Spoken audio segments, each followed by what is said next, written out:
Florida is beautiful.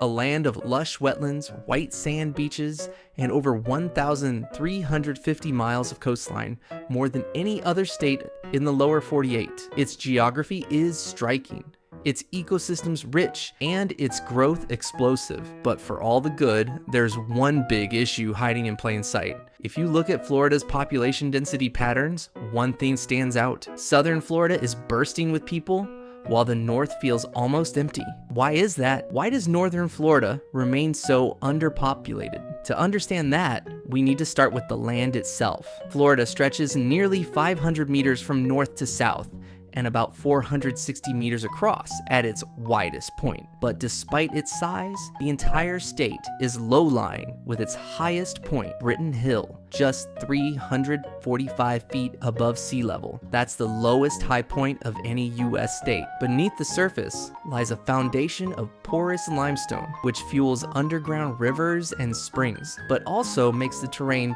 prone to sinkholes, especially in the north and central parts of the state. All of this is surrounded by water with more than 1,350 miles of coastline. Florida edges out every other state in the lower 48. The Atlantic side is lined with barrier islands and shifting sands. The Gulf Coast features wide continental shelves, salt marshes, and thick mangroves. These coastal zones are rich in biodiversity, but exposed to flooding, erosion, and violent storms. The climate shifts dramatically from one end of the state to the other.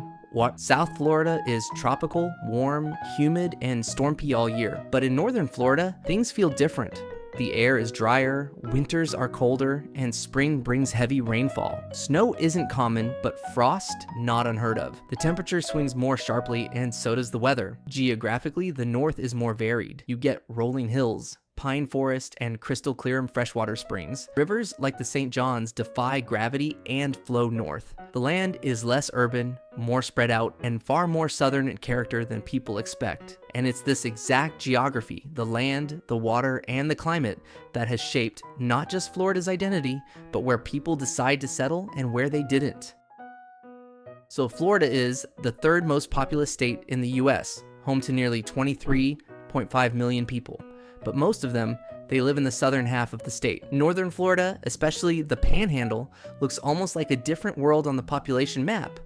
Wide, open, and sparsely settled. So why the stark divide? A big part of the answer still comes down to geography. Unlike the postcard perfect beaches of Miami or Naples, much of the Panhandle coastline is marshy, muddy, and swampland lined. The region's wetlands and mangroves, while ecologically vital, don't offer the same recreational pull as the soft white sands down south.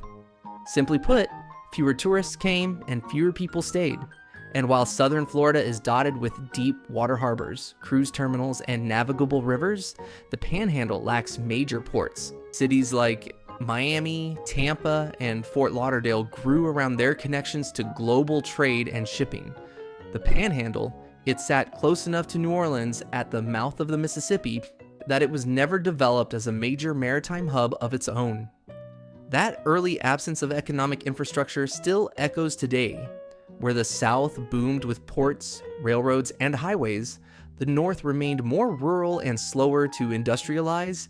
Southern cities built momentum. Miami, Tampa, Orlando, Fort Lauderdale all exploded in the 20th century, thanks to trade, tourism, and later aerospace and tech. Even Orlando, which has no coastline, grew from its location amid citrus groves, and later skyrocketed thanks to the Florida land boom, the Kennedy Space Center, and of course, Walt Disney World. In contrast, northern Florida's biggest city is Jacksonville, a regional hub with a strong port and a diverse economy. But even as the state's fourth largest metro, Jacksonville is still far smaller than the urban giants in the south.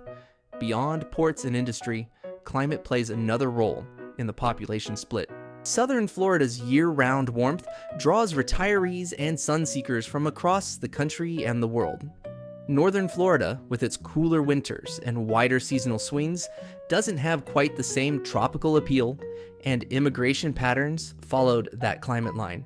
South Florida's proximity to the Caribbean and Latin America, combined with its tropical atmosphere, turned to cities like Miami into cultural magnets. Today, over 20% of Floridians speak Spanish, and Miami-Dade County feels more Latin American than almost anywhere else in the US. That diversity fuels growth. The Miami metro area now has over 6.1 million people, making it the 8th largest in the country. Tampa follows with 3.2 million, Orlando with 2.7 million. Then finally, Jacksonville with 1.6 million. Out in the Panhandle, the numbers drop dramatically. Pensacola, the region's largest metro area, has around 510,000 people. Tallahassee, the state capital, has just over 300,000. These are important cities, but they're not massive population centers. And there's one more quiet reason for Florida's growth pattern: age. Florida's population boom has been driven less by births and more by people moving in, especially those over 50. The state actually saw negative natural growth in some years, meaning more people died than were born. It's not youth that's fueling Florida, it's migration, retirement, and lifestyle. And all of this brings us to one curious twist in the state's story. Why does Florida even own the Panhandle in the first place? Music. Back in the early 1800s, this narrow stretch of land was part of Spanish West Florida. But by 1810, with settlers frustrated under Spanish rule, the U.S. began to assert control. The Adams-Juanes Treaty of 1819 sealed the deal. Spain handed over all of Florida, including the Panhandle, to the United States.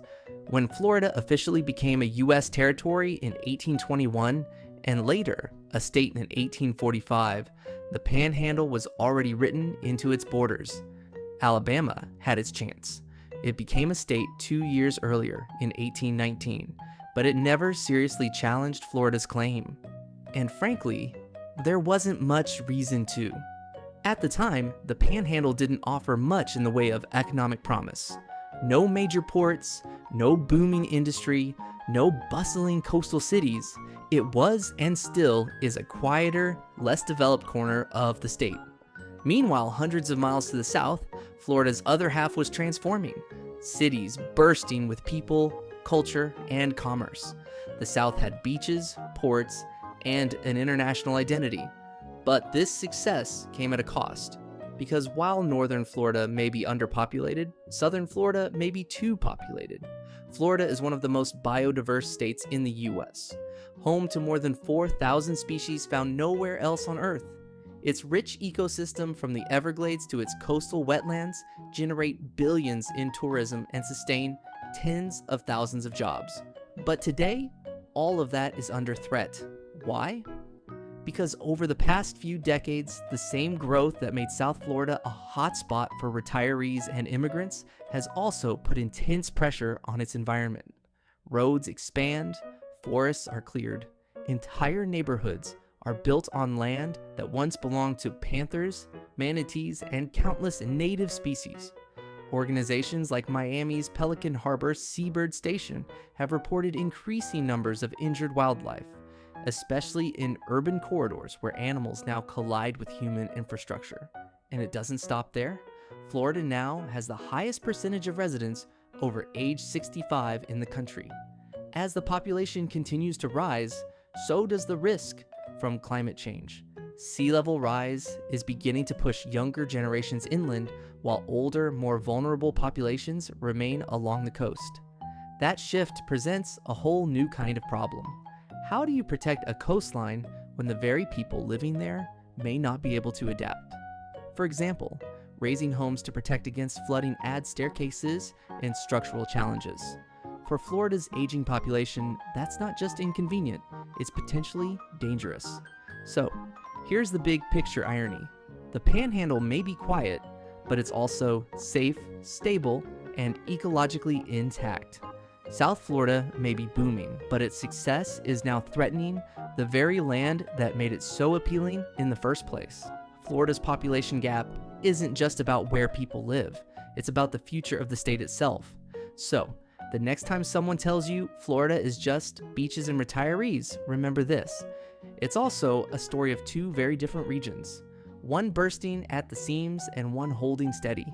A tale of booming cities and quiet coastlines of migration, nature, and history, shaping a state in real time. Because in Florida, the divide between North and South isn't just about population, it's about priorities. It's about what we choose to build and what we choose to protect. If you enjoyed today's explanation, please like the video and consider subscribing.